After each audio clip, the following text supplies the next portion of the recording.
자, 콘크리트 공학, 이 콘크리트 공학 또는 콘크리트 기사 및 산업기사에 관련돼서 콘크리트 공학에 대한 부분을 먼저 우리가 알아볼 수가 있는데요. 일단, 자, 콘크리트 기사 및 산업기사. 자, 첫 교시에 이제 필기에 대한 내용이 되겠죠. 필기 부분에서 콘크리트, 처음에 이제 콘크리트에 대한 재료 및 배합에 대한 내용을 해서 총 1교시가 20문제가 나오게 되겠죠. 20문항이 나오게 되겠고. 그 다음에 이제 2교시에 이제 보시면은 콘크리트 이제 제조 및 이제 시험 품질 관리 이런 내용으로 시험에 이제 출제가 되고 있습니다. 제조, 시험 및 품질 관리에 대한 내용을 해서 20문항이 출제가 되고 있죠. 그 다음에 3과목으로 들어가게 되면 이제 콘크리트에 대한 이제 전반적인 시공과 관련된 내용들, 시공 사항들이 또 20문항이 출제가 됩니다. 그리고 4교시에는 콘크리트에 대한 구조 및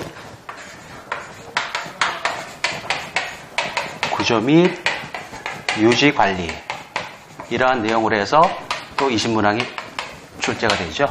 그래서 토탈 60점이 합격이 되고 각 과목마다 이제 과락이 40점이 이상 획득을 해야 되는 이런 내용이 되겠습니다. 그래서 이제 콘크리트 공학에 대한 이런 그 내용을 갖다가 이제 그 이런 콘크리트 기사, 산업 기사로 해서 이렇게 이제 별도로 이렇게 자격증에 대한 그런 내용으로 시험이 또 출제가 되고 있는 이런 부분들이 있고요. 그리고 이제 이제 1차 시험에 대한 게 이제 객관식으로 지금 말씀드렸듯이 이제 80문제 중에서 60점이 넘어야 될 것이고, 그래서 이제 필답, 이제 2차 시험이 또 있죠? 2차는 이제 필답형이 있고, 또 작업형으로 나눠집니다. 그래서 이제 2차 시험에서 필답형이 이제 배점이 60%, 그 다음 작업형이 40% 이렇게 이제 배정이 되겠죠. 그래서 이제 이때 이제 필답형으로 나오는 거는 이제 주관식에 대한 문제를 이렇게 이제 정리를 해서 쓰셔야 되고, 그리고 여기서는 이제 기사에서는 총 시험이 한 2시간 정도 소요가 되고, 그 다음에 산업기사는 1시간 반 정도, 그 정도 이제 시간이 이제 소요가 되겠습니다.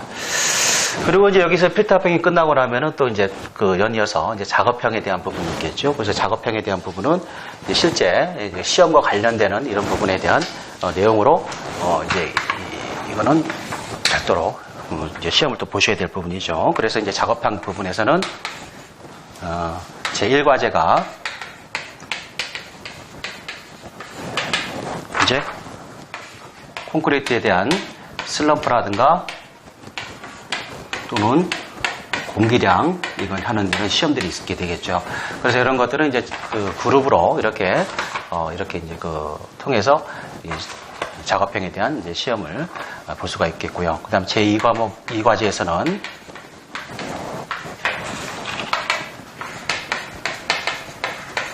장골재에 대한 밀도 시험이라든지 또는 장골재 체가름,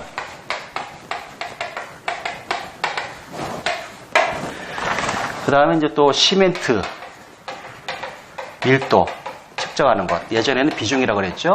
그래서 이런 시멘트 밀도를 확인하는 이런 방법들이 있고, 그 다음에 또 장골재에 대한 표면수를 알아보는 이런 시험들이 이제 있게 되겠는데요. 이 시험은 이제 산업기사에서 거의 출제가 좀 많이 되고 있는 그런 부분이 되겠습니다. 그리고 제3과제는 이거는 이제 이런 그룹으로 이제 시험 보는 게 아니고 이거는 개별적으로 이제 시험을 또 체크를 해야 될 부분이죠. 그래서 콘크리트에 대한 이제 비파괴 시험을 한번 해보죠. 그래서 이제 비파괴 시험의 대표적인 게 바로 이제 슈미트 해머를 이용하는 이런 내용들이 있겠습니다. 슈미트 해머를 가지고 실제 콘크리트에 대한 강도를 확인하는, 추정하는 이런 시험을 해볼 수 있는 이제 그런 시험으로 되겠죠. 그래서 이제 여기서 2차에서는 이제 필터평이 60점, 그리고 작업평에서 40점에서 토탈해서 이것도 60점 이상이 되면은 이제 합격이 되는 걸로 이렇게 이제 보시면 되겠습니다. 그래서 일단 이렇게 시험과 관련되는 그런 내용들을 간단히 알아보았고요.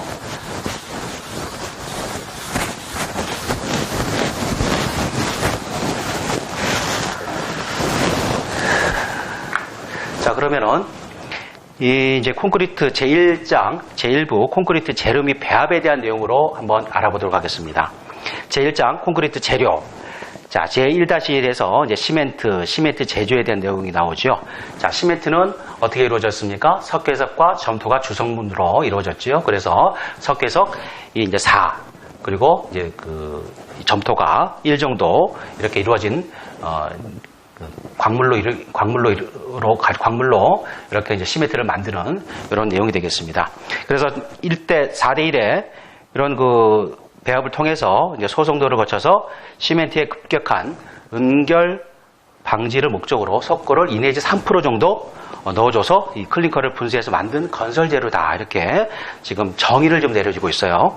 그래서 여기서 이제 시험과 관련돼서 좀 알아야 될 부분은, 자, 석회석이 4고 점토가 1이다 하는 이런 배합의 비율과, 그 다음에, 자, 시멘트의 급격한 응결을 방지할 목적으로 사용되는 게 뭐다? 석고라는 게 있다는 거죠. 석고를 2 내지 3% 정도 섞어준다 하는 이런 내용을 좀 알아두셔야 될 것 같습니다.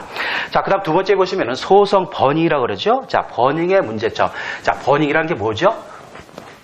열을 가해서 뭔가 태우는 작업을 할 때 소성 또는 버닝 이런 말을 쓰게 되는데, 자, 여기서의 문제점, 이게 소성이 충분하지 않을 때 시멘트의 비중이 저하된다. 다시 말해서 시멘트의 밀도가 제대로 안 나올 것이고, 시멘트의 안정성 저하, 다시 말해서 시멘트가 이상 팽창을 일으키는 이런 문제에 있어서 또 문제로 거론될 수 있다. 그래서 소성이 부족하면 시멘트의 안정성에도 문제를 가져오게 되고, 그 다음에 석회가 또 분리되는, 재료 분리되는 현상들이 나타난다는 이런 내용들이 되겠습니다. 그래서 이거를 이런 소성의 문제로 인해서 결국 이 소성이 제대로 되었는가 안 되었는가 하는 이런 부분을 또 확인해야 되는 부분이 있는데, 그게 바로 이제 밑에 보시면 불용의 잔분량이라는 게 있습니다. 불용의 잔분량. 자, 그게 뭐냐? 자, 시멘트를 염산 및 탄산 나트륨 용액에 넣었을 때, 자, 녹지 않고 있는 이 부분을 뭐라 그런다? 불용의 잔분이다 하는 이런 말을 쓰게 되는 겁니다. 그러면은, 자, 시험에서 또 어떻게 나오느냐? 자, 소성 반응의 여부를 알아내는 척도의 기준이다. 뭐가? 불용의 잔분이 소성 반응 여부를 알아내는 척도며, 불용의 잔분은 기준이 어떻게 된다? 0.1에서 0.6% 사이에 들어와야 된다 하는 이런 기준이 있죠. 그래서 이런 기준 정도는 줄을 좀 쳐놓으시고 암기를 좀 해주셨으면 좋겠습니다. 자, 그 다음에 시멘트 제조 공정은 원료 처리, 자, 그 다음 거치는 게 뭐죠? 방금 말씀드렸던 소성 과정, 버닝이라는 과정을 거치죠. 이 과정을 거친 다음에 이제 시멘트 제조 공정의 순으로 넘어가겠습니다. 이런 내용들은 객관식에 이렇게 출제가 좀 되었던 부분을 제가 이렇게 언급을 해드리고 있는 부분이니까 줄을 좀 그어 놓으셨다가 확인을 꼭 하시기 바랍니다. 자, 시멘트 제조 간단히 알아보았고요. 자, 두 번째, 시멘트 제조 방법에 대해서 알아보도록 하겠습니다. 첫 번째 보니까 건식법, 두 번째 습식법, 세 번째 반습식법이라는 게 있어요. 그죠? 자, 그러면 건식이란 뭐냐? 말을 건자로 쓰겠죠? 한자로 따져보면 말을 건자입니다. 말 그대로 시멘트에 들어가는 원료 등을 건조 상태로 한다. 이런 내용으로 이해를 하시면 될 것 같고, 자, 습식법이란 것은 뭐냐? 물을 첨가해서 습식 상태로 만든다는 그런 개념인데, 여기서 물을 몇 프로 정도 섞어주느냐 하는 이걸 좀 알아보아야 되겠죠. 그래서 약 40% 정도의 물을 섞는다고 합니다. 40%. 그래서 숫자 40에, 예를 들어 시험에서 40이 30이 될 수도 있고 20이 될 수도, 이렇게 좀 잘못된 숫자로 시험에 출제가 될 수도 있겠죠. 그래서 40이라고 하는 40% 이거를 꼭 줄을 쳐두시고 암기를 해 두시기 바랍니다. 자, 그 다음에 반습식법이란 또 물을 건식과 습식의 중간 단계죠. 중간이니까 한 10에서 12% 정도 이렇게 섞어준답니다. 그래서 시멘트 제조 방법은, 자, 건식, 습식, 반습식이 있다. 자, 습식은 얼마다? 40%. 반습식은 10 내지 12% 정도의 물을 첨가하는 방법으로 제조를 한다 하는 이런 내용으로 정리를 하시면 될 것 같습니다. 자, 세 번째, 시멘트의 화학 성분에 대해서 한번 알아보도록 하겠습니다. 시멘트 화학 성분. 자, 보니까 자, 주성분이 있고 부성분이 있네요. 자, 주성분에 보니까 석회 CaO, 그죠? 그 화학적 기호로 CaO, 그죠? 석회를 CaO로 표현합니다. 그 다음에 실리카라는 건 SiO2로 표시하죠. 그 다음에 알루미나 Al2O3 알루미나 이렇게 주된 주광물에 들어가는 재료인데 여기서 시험에 출제되는 거는 자, 이 중에서 이 광물 중에서 자, 어느 부분의 성분이 가장 많이 함유하고 있는가 하는 이런 내용으로 시험에 출제가 되었습니다. 여기서 어느 거죠? 가장 많은 광물의 성분이 석회죠. 석회가 60% 정도 된다는 겁니다. 그래서 이 정도는 한번 알아두실 필요가 있다 하는 말씀을 드리고 싶고요. 두 번째 보시면은 부성분에 대한 부분입니다. 자, 부성분에 대한 내용을 보면 이제 산화철 Fe2O3 이게 있고, 그 다음 무수황산 SO3, 그 다음에 산화 마그네슘 MgO라는 게 있죠. 자, 그 다음에 알칼리 성분을 띠게 만드는 K2O가 있고 Na2O가 있습니다. 산화칼륨, 산화나트륨이 되겠죠. 자, 그러면 여기서 시험에 관련되는 부분은 자, 산화 마그네슘이라고 하는 이 부분에 대한 거를 조금 알아두셔야 되겠어요. 자, 산화 마그네슘이라는 이 부분은 시멘트에서 팽창을 일으키게 하는 물질 중에 하나입니다. 그래서 우리가 콘크리트 공부를 할 때 가장 문제가 되는 게 균열이죠. 콘크리트의 균열에 대한 부분입니다. 그래서 균열과 관련되는 부분들이 바로 시멘트 광물 중에 이러한 MgO, 산화 마그네슘들이 많이 포함되게 되면 그만큼 콘크리트의 균열을 일으키는 굉장히 지대한 요인으로 작용할 수 있다. 그래서 이러한 부분 때문에 사용량을 제한을 하고 있어요. 자, 시방서에서 사용량을 제한하고 있는데 얼마를 제한하느냐? 5% 내외에서 쓰라고 하는 이렇게 기준을 두고 있습니다. 그래서 이거를 암기를 좀 하시든지. 자, 다시 한번 뭐가 들어간다고요? 마그네슘이 들어가죠. 산화 마그네슘. 이게 들어가면은 팽창을 일으킨다.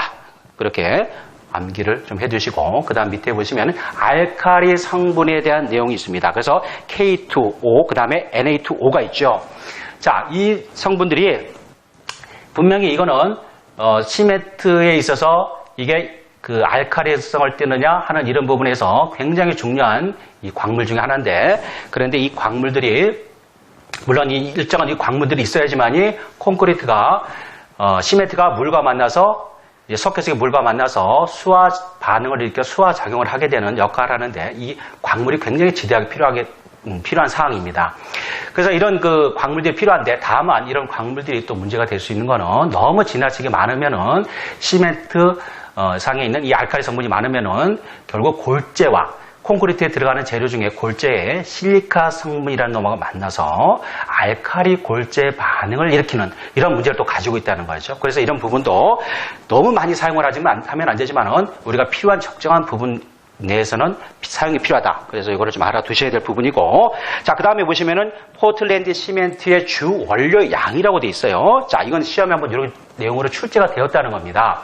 자, 그래서 보시면은 석회석이 가장 많고, 그 다음에 점토, 그 다음에 규석이라고 돼 있죠. 자, 규석이 아까 실리카 성분을 말씀드리는 거예요. 그 주성분 중에. 그래서 여기서는 교재에서는 지금 석회석과 실리카 이렇게 표현되고, 점토에 대한 부분을 지금 이렇게 그 표현을 안 했지만은 시멘트의 주 성분은 아니죠. 점토는. 그러지만은 콘크리트를 만드는데, 그죠? 우리가 필요한 시멘트에 섞어 들어가는 것들은 점토가 별도로 이제 들어가기 때문에 석회석, 점토, 그 다음에 규산, 규석 이렇게 양에 대한 부분을 좀 암기를 좀 해두셔야 될 그런 내용으로 보시면 될 것 같습니다. 자, 네 번째 보시면은 이제 시멘트 화합물의 종류 및 특성이라고 했어요. 시멘트 화합물의 종류 및 특성. 그래서 첫 번째 보니까 자, 규산 삼석회라는 게 있어요. C3S라고 그랬죠. 자, 이걸 이 공식을 화학적으로 되어 있는 이 부분을 나눠보니까 세 개의 석회석과 그 다음에 어떻게 되어 있어요? 실리카, SiO2라고 하는 실리카하고 같이 결합이 되어 있는 상태죠. 그래서 C3S가 여기서 중요한 거는 뭐를 알아셔야 되냐면은 이 중에서 C3, 다시 말해서 석회석이 3개가 있게 되면은 이 부분은 자, 시멘트나 또는 콘크리트를 콘크리트를 만들어가는 과정에서 이 부분은 초기 강도와 매우 밀접하다. 이렇게 암기를 좀 해두셔야 됩니다. C3S는. 자, 그 다음에 밑에 보시면은 두 번째 규산 이석회 C2S라고 있어요. C2인데 이거는 초기 강도가 아닌 콘크리트의 장기 강도를 유도하는 이런 주 성분이 된다는 내용을 좀 알아두셔야 됩니다. 그래서 이걸 암기를 하실 때 C2S하고 C3S가 좀 헷갈릴 수가 있는데 C2S 했을 때 2가 뭐와 연결을 좀 시켜주시면 좋겠냐면은 우리가 그 한참 그 사춘기 때 보통 중2병 뭐 이런 말 요즘에 최근에 많이 쓰는 것 같아요. 그래서 자 C2S다. C2S다. 그러면 이게 뭐다? 중학교 2학년, 그죠? 중학교 2학년 생각을 해보세요. 그럼 이 중이 뭐냐? 중이라는 것은 중용렬, 이제 조금 후에 이제 우리가 이제 포틀랜드 시멘트의 종류를 언급하게 될 텐데, 그때 나오게 되는 중용렬 포틀랜드 시멘트를 말씀을 드리고자 하는 겁니다. 그래서 중용렬 포틀랜드 시멘트 이 성분에는 가장 많은 게 이 C2S라고 이 성분이 가장 많아요. 시멘트 성분 중에서. 그래서 이런 그 C2 성분이 많으면은 중용률은 콘크리트가 시멘트를 재료로 콘크리트를 만들 때 콘크리트에서 발생될 수 있는 초기에 뭐가 있죠? 수화열이 더뎌집니다. 그래서 초기 수화열이 더뎌지면은 응결이 좀 더뎌지겠죠. 응결 경화의 과정이 이제 늦어지게 될 것이고, 그러면 이게 초기는 어떻게? 초기 수화가 더뎌지면은 초기 강도가 콘크리트의 초기 강도가 낮아지겠죠. 그러지만은 궁극적으로 가서는 이게 시간이 초기에는 강도가 안 나와도 시간이 28일 정도 이상 넘어가게 되면은 콘크리트가 원하는 제 강도를 그때 후반기에 내기 시작하는 거예요. 이런 포틀랜드 시멘트의 특징이. 그래서 이거는 뭘로 간다? 장기 강도로 돌아선다. 그죠? 이런 내용이 있습니다. 장기 강도. 그래서 C2S라고 하는 놈은 뭘 유도한다? 콘크리트에서 장기 강도 측면으로 돌아선다. 그러면은 장기 강도 우리가 뭐든지 어떤 그 좋은 점이 있으면 나쁜 점이 있고 나쁜 점이 있으면 또 좋은 점이 있겠죠. 예를 들어서 이런 것 같은 경우는 당장 우리가 이 중형의 포틀랜드 시멘트 같은 경우는 초기 수화 발열량이 늦게 일어나니까 적고 초기 강도가 적다 보니까 이거는 이제 우리가 거푸집 빨리 떼야 된다든지 또는 조개 강도를 콘크리트의 강도를 올리는 이런 목적에서 사용되기에는 좀 부적합하겠죠. 그렇지만은 시간이 넉넉하다 그러면 이런 그 중형용 포틀랜드 시멘트를 이용해서 장기 강도 쪽으로 돌아서면은 이런 단점은 있지만은 장기 강도 쪽으로 돌아서게 되면 어떤 장점이 있을까요? 이게 초기에 다시 한번 잘 보세요. 자, 초기 강도가 높으면 뭐가 생길까요? 안 좋은 점 먼저 얘기해 볼까요? 균열이 잘 생기겠죠.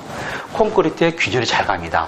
뭐든지 우리가 어떤 그 냄비에다가 어떤 음식물을 이렇게 올려서 이렇게 열을 가하는 그런 것도 순간적으로 열을 확 가면은 어떻게 그 냄비에 균열이 생긴다든지 또는 어떤 그 안에 있는 내용물에 문제가 있을 수 있는 이런 것들이 생길 수 있지만은 이게 천천히 뚝배기처럼 천천히 열을 가하고 시간을 줘서 이렇게 장기적으로 돌아선다 그러면 이런 초기 균열이 어떨까요?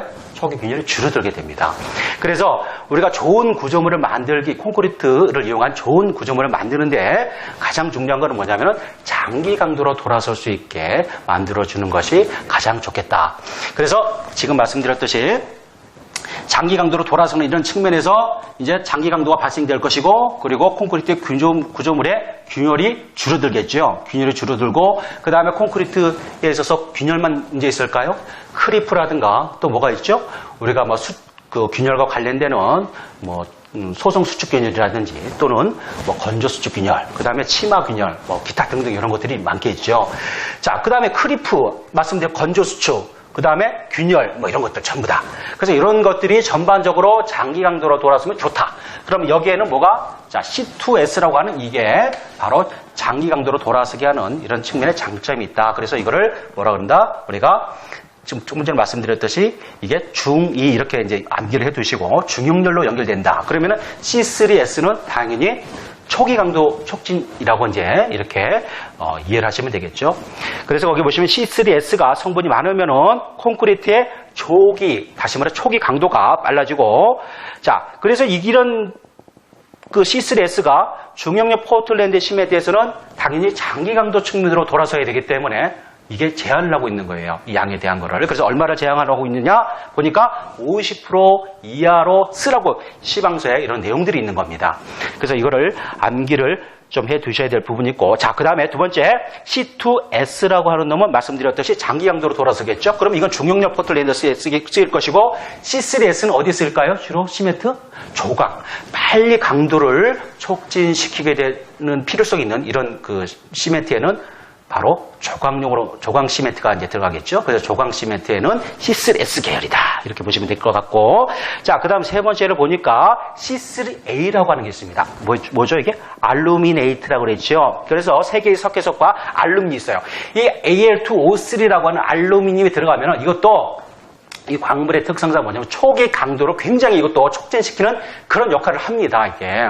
그래서 심지어는 우리가 아까 C3 있었죠? C3S. 조광 시멘트보다도 강도를 더 빨리 촉진시켜요. 그래서 여기에 보시면은, 자, 시멘트 수화작용이 가장 빠르다고 되어 있죠? 그 다음에 초기 강도가 매우 클 것이고, 그러면 뭐에 균열이 많이 생기고, 또, 콘크리트에 유해한 크리프가 생길 가능성이 높죠? 실제로 많이 생깁니다. 자, 증용력 시멘트에서는 그래서 여기서는 또 얼마로 이하로 제한하냐면은 8% 이하라고 돼 있어요.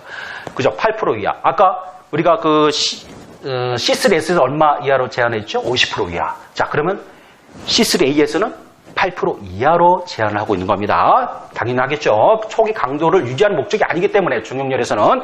자, 네 번째 보시니까 C4AF라고 돼 있어요. 이거는 알루민산 철 4석회. 그죠? 여기 보니까 석회석이 4개가 들어가 있고, 알루미늄 들어가 있고, 그 다음에 뭐 철이 들어갔죠? 철이 들어갔어요. 자, 이렇게 되다 보니까 이건 어떤 좋은 점이 있느냐? 시멘트 수화 반응, 다시 말해 수화 작용이 늦고, 화학적인 저항성이 굉장히 우수하다. 이런 장점이 있습니다. 이건 암기하셔야 돼요. 자, 다시 말해서 C4AF는 뭐다? 이거는 뭐가 좋다? 화학성, 내황산염, 다시 말해서 화학적인 저항성이 좋다는 거. 그래서 이런 것들은 주로 이제 가격이 좀 비싸겠지만은 주로 사용될 수 있는 부분들이 화학적 작용에 의해서 침식을 받는 이런 구조물이라든지 또는 해안가, 바다 이런 데 이제 쓰이는 이런 해양 구조물에 들어가는 시멘트로도 사용이 될 수가 있습니다. 실제로. 자, 해양 구조물에 들어가는 이런 그 구조물들은 바다의 염분의 피해를 받겠죠. 염분이라든가 또 바다에 있는 바닷속엔 여러 가지 바닷속에 용해되어 있는 여러 가지 그 물질들이 많아요. 그리고 이런 물질 중에 뭐 마그네슘도 있고 뭐 염분도 있고 여러 가지가 있겠죠. 근데 이런 것들이 콘크리트와 접촉을 하게 되면 또 콘크리트에서 이 콘크리트가 이상 팽창을 일으키는 이런 문제를 야기시켜서 결국은 콘크리트 균열을 유도합니다. 그럼 콘크리트에 균열이 생기면 뭐가 문제가 될까요? 콘크리트 균열이 생기면은 어떻게 돼요? 내부로 물이 잘 침투하게 되고 또는 염분이 잘 침투하게 되면 어떻게 됩니까? 철근, 내부에 있는 철근이 부식이 되겠죠. 철근이 부식되면 철근 부식에서 철근이 팽창을 합니다. 최적이 한 3배 이상. 그죠? 최적이 굉장히 늘어나죠. 그러면서 팽창압이 발생되고 그 팽창압으로 인해서 결국 또 다른 콘크리트, 다른 부분에 이제 균열을 발생시키는 이런 문제점을 가지고 있다는 거죠. 그래서 이런 부분에 우리가 유념을 해서 적절한 시멘트 사용이 매우 중요하다. 이렇게 볼 수 있겠습니다. 자, 첫 시간은 이렇게 해서 콘크리트 기사에 대한 일반적인 내용에 대해서 말씀을 좀 드렸고요. 그리고 이제 콘크리트 재료에 관련돼서 시멘트에 들어가는 어떤 이런 그 화학적인 성분과 그 다음에 시멘트 제조에 대한 일반적인 내용을 좀 다뤄봤습니다. 자, 이런 부분에서 제가 한번 언급해드렸던 중요하게 다뤄야 될 또는 중요하게 좀 우리가 여겨야 될 이런 몇 가지 사항들을 말씀을 드렸어요. 다시 한번 말씀드리면 아까 우리가 시멘트는 석회석과 또 뭐죠? 점토의 비율은 얼마다? 4:1이라는 거. 이거 좀 암기해 두셔야 될 것 같고요. 그 다음에 불용의 장분이 뭐다? 소성의 정도를 나타낸다. 그죠? 그래서 소성이 잘 돼야 돼요. 시멘트는. 그래서 불용의 그 불용의 잔분이 뭐냐 하는 이것과 그 다음에 아까 양이 어느 정도 들어간다는 이런 거 좀 암기해 두셔야 될 것 같고, 그 다음에 이제 시멘트 제조 방법에는 건식, 습식, 반습식이다. 그 중에서 습식은 몇 프로다? 물이 40%, 반습식은 10에서 20% 정도. 그 다음에 시멘트 주성분은 가장 많은 게 뭐예요? 석회성. 이거 암기. 자, 구성분에서는 마그네슘이 문제가 된다 그랬죠? 이 정도 보시고, 그 다음에 시멘트 화합물의 종류에서 지금 다시 한번 정리해드리면 C2S가 있는데, 자, C2 그럼 뭐를 연상을 해야 된다 그랬죠? 중학교 2학년생, 중2. 그러면은 C2S는 뭐예요? 중용량 포틀랜드. 중용열이면 장기 강도로 돌아선다. 그죠? 초기 강도 적다. 그래서 콘크리트 좋다. 장기 강도로. 자, 그러면 C3S는 뭐예요? 반대가 되겠죠. 뭐예요? 그러면 조강. C3가 들어가면은 초기 강도를 촉진시키는 역할을 하는 이런 광물로서 뭐예요? 조강 시멘트에 사용될 것이고, 그 다음에 우리가 C3A라는 게 있었어요. C3A. C3A인데 알루미늄이라고 하는 알루민산이라고 하는 요놈이 들어가면은 뭐가 빨라진다? 이것도 굉장히 강도를 촉진시키는 역할을 해요. 이거는 아까 말씀드렸던 C3S보다 더 빠른 속도로 강도를 나게 만듭니다. 그래서 이것도 문제가 생기겠죠? 그래서 콘크리트 균열을 또 문제가 이제 생기는 이런 부분에 좀 조심을 해야 될 필요가 있고요. 그 다음에 C4AF라고 하는, 그죠? 이 부분이 있죠? 여기는 뭐예요? 가장 중요한 게 화학적인 저항성이 뛰어나다. 이런 내용으로 정리를 해 두시면 될 것 같습니다.